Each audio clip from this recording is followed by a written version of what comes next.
Okay, week in review, July 15th, 2024. Athlete interview series is going great. I'm done with 68 athlete interviews, so only 12 more to go. And I'll probably aim to finish those for sure by this weekend, maybe by Thursday or Friday. Yesterday, I was only able to get two in just because I had a shooting competition that I hosted at the ranch and competed in.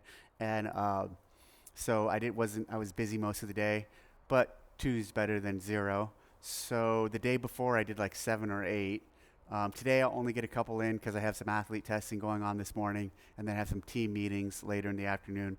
I've already done one this morning. I'm aiming to at least get one more in, and then the rest of the week I'll just start knocking them out in twos or threes, and again should be done by Friday or Saturday. Really happy with the journey of doing that, and of getting in all interviews with all 80 athletes.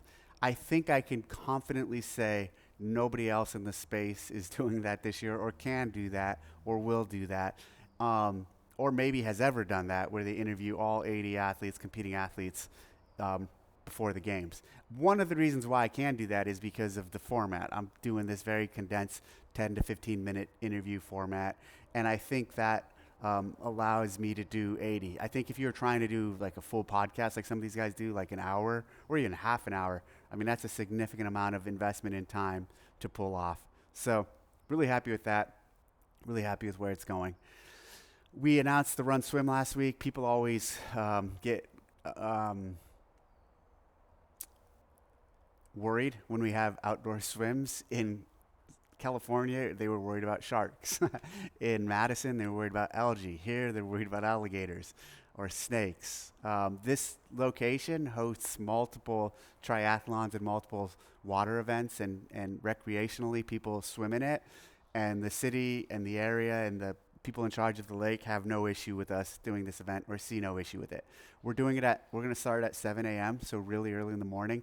And the week we're there leading up to the games, we'll take the demo team out there and test it at 7 a.m. just to see how the heat's going to affect it all. And if we have to, if it's too hot, we'll push it back and we'll start it at 6 a.m. We are going to do it.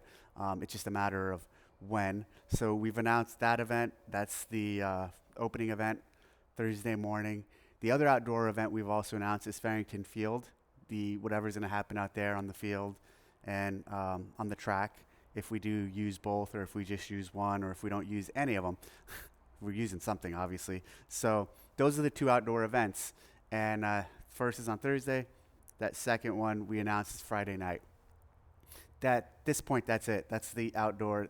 That's the extent of the outdoor events. So we announced them both to get it out of the way. And a lot of times there's permitting we have to go through with venues like that, and there's logistics and setup that if we didn't announce them, people might start pulling, looking into it. They did this in Madison, and they were able to determine that we had permits for the water. So logistically, it made sense to get them both out.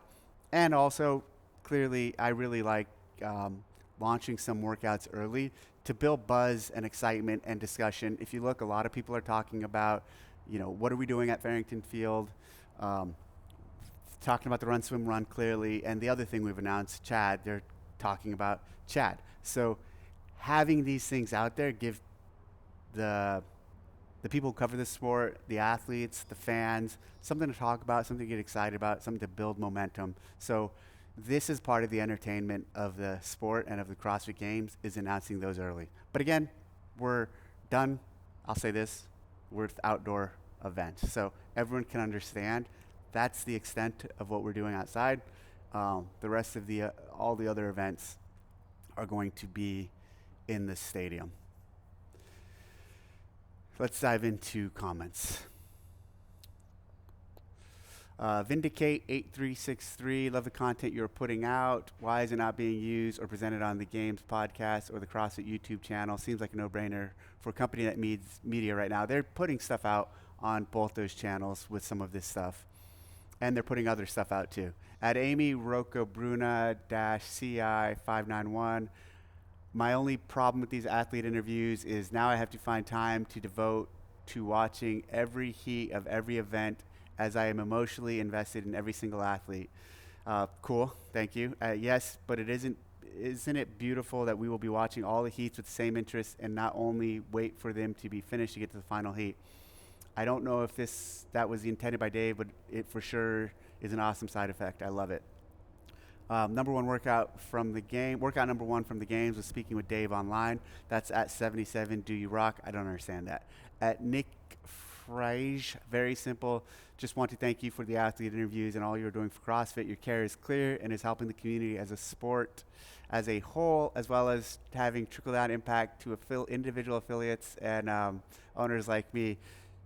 Hold up, I'll be right out. Give me 2 minutes. I'll be right out. At Travis Jones 22, Dave bringing that SmackDown on High Rocks. Also, Dave vs. Boz, the debate series would be epic. Yes, I wasn't bringing the SmackDown on High Rocks. I was just talking about the difference. The Dave vs. Boz, the debate series would be epic. We've had epic debates. At Matt Moyer 2319, loving the athlete interviews. At Steel Rain 202, I love the interviews. It brings a human element to it.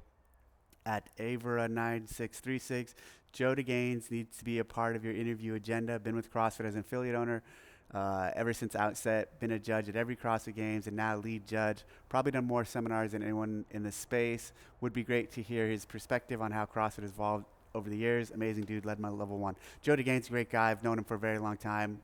Been friends with him. He's an amazing trainer, an amazing human. He wrestled at Michigan, so he's also an amazing athlete, among all the other things he's really good at. Someone else at 3R123, please do mass participation events. I would love to. We're not there yet, though. It would definitely be a splash in the scene if we were to do an in-person mass participation event. At Manilyn Theo Bald 598, I've always loved your programming. At Justin1, a good series of interviews.